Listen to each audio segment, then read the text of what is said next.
Hey guys, have you had a feeling lately that choosing relics before the game is not that fun anymore and that it became a chore basically and you're always choosing the same thing? I think I have an idea of how we can fix that, and let's discuss this issue. So back in 8th we could actually select the relics before the game knowing who our opponent is, and that was a very strong part of the tactics. So armies that had a lot of very good relics which were specifically designed to target one particular thing. Like for example, now in Deathwatch Codex there's this relic which is called Omni something Vorkan pattern auspicator or auspicitor. Basically it's a 6-inch aura of +1 to hit against fly. So if you are playing against an army which has fly, this relic is very, very good, especially if it's like Harlequins. But if you're playing against Ashton Miltown which have no fly, it's absolutely useless. So back in 8th you could just not take this relic and swap it into another one and save that command point if you don't want to have another one. But nowadays you just have to stick with it, and that was because at the end of 8 we lost the ability to choose relics, and probably because for some armies it was too powerful and there was a balancing act. But we still had enough command points to make the choices we actually needed, and potentially we could even invest the command points into one relic that wasn't 100% efficient. So we could take like one or two really good ones and the last one maybe not perfect, just for fun. But nowadays, it's not a choice anymore. Now in Nephilim, we have so few command points that there is no way you're spending them pre-game on even slightly suboptimal relics. So not perfect, as I said before. You are always taking one or two, which are auto takes for your particular faction. Like, for example, playing Deathwatch, I always take Dominus Aegis, a relic which is a 5-up Invan Aura. I will always take it. I never start a game without it, and it's kind of boring because I would really love to have a chance to choose something else. But if I do that, I'm just shooting myself in the knee, and you feel like that as well, I'm sure. And there are in each codex 2 or 3 situational ones, like the Vorkan pattern auspiciators, which is a very strong relic, but the problem is that not every army has fly. So you would really love to have that choice, but I'm not sure that we really need to go back to that. And that's maybe not the best way to solve the problem. So because of these two reasons, the choice is all but gone from the game, apart from some character building combos and very, very niche lists, which basically they have their own must-take relic, which you wouldn't take unless you're playing that particular list.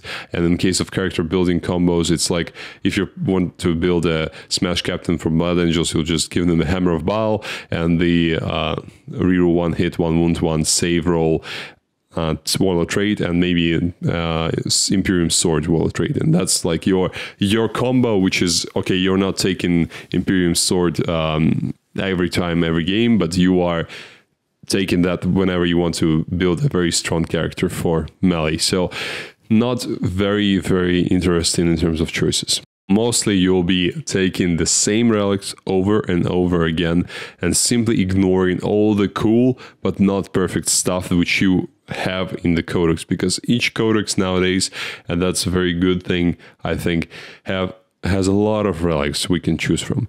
A whole bunch of cool, interesting artifacts, weapon relics, which are almost never used. Some specific, as I said, niche things, situational things, and we never get to use them, which is sad. And here's my solution. I believe there is a way to fix this problem. Relics should be divided into categories. I know we all agree with the fact that 40k now is a bit too complicated and we don't want to make it more complicated, but as it's a pre-game action and it mostly happens on the codex stage, so it's not like you have to do something specific, something difficult. You will probably not complicate the game that much. And the categories can be named just like in the Space Marine Codex it was, relics and special issue war gear. The division back then and now still in the Codex is slightly different. So relics are the stuff that only the parent chapter can take, like Space Wolf's Armor of Rust. For example, a successor cannot take the Armor of Rust unless you pay an extra command point for it. And the special issue war gear is just for everyone. So it's Space Wolf stuff that everyone can use, successors and the Space Wolves themselves.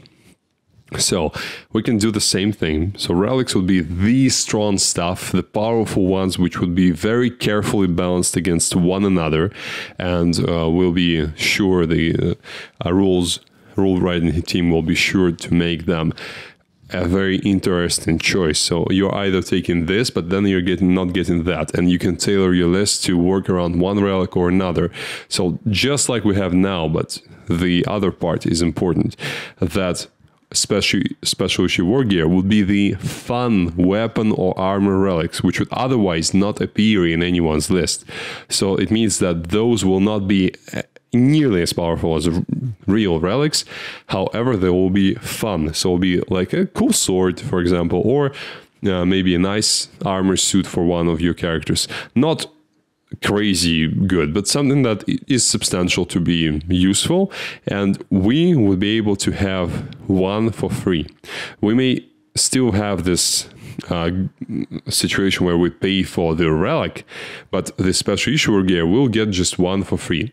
And maybe if you want to, we can give the chance to spend a command point and get another one, but that's up for discussion. The main part is that we don't need to pay for the first one, and that's very good because it allows us to automatically have something cool, something interesting, which again, as it's not that powerful, it doesn't affect the balance of the list that much. So we can experiment. In this game you can take a cool plasma pistol on the character who otherwise doesn't have a relic at all, or in the next game you can give him cool chainsword maybe, and you can try them because again you already have all your strong stuff in the relic section, and the special issue war gear is just for fun, for experimentation, for flair, whatever, call it whatever you want, but the idea is that you really want to have some way to get newer stuff into the list without actually forcing people to shoot themselves in the leg. I'm not sure if we want to keep the idea that we're paying for the relic I mean, and the warlord trait in the next revision of the rules, because I do like the idea of receiving command points in each command phase. It makes the game more interesting and it gives you more tactical flexibility. But I think that at least maybe one warlord trait should be free. So I would probably make it like that. A relic is paid for, you pay a command point for it, any relic you take, and you can take multiples as usual with the stratagem. But your warlord trait, the first one that you have on your warlord, is included in the list. So we're basically giving everyone just one extra command point, and I feel like the balance is somewhere in that area. So +1 CP would be just enough not to oversaturate the game again with stratagems and whatnot, but to give people more ability to experiment and slightly more stratagem use in the game. So you would get a warlord trait and you would get one special issue war gear for free, but the relics are paid for, and all the extra special issue war gear and all the extra traits are paid for again. But that is compensated by the extra command points that we generate every command phase instead of only our command phase. Let me know what you think about this solution to the problem of relics and the lack, in my opinion, of a choice really nowadays when we are playing 40k Nephilim. What do you think? Maybe you have a more neat solution, something that is easier to implement, perhaps something more efficient. I would love to hear that in the comments section below, and I'll see you next time.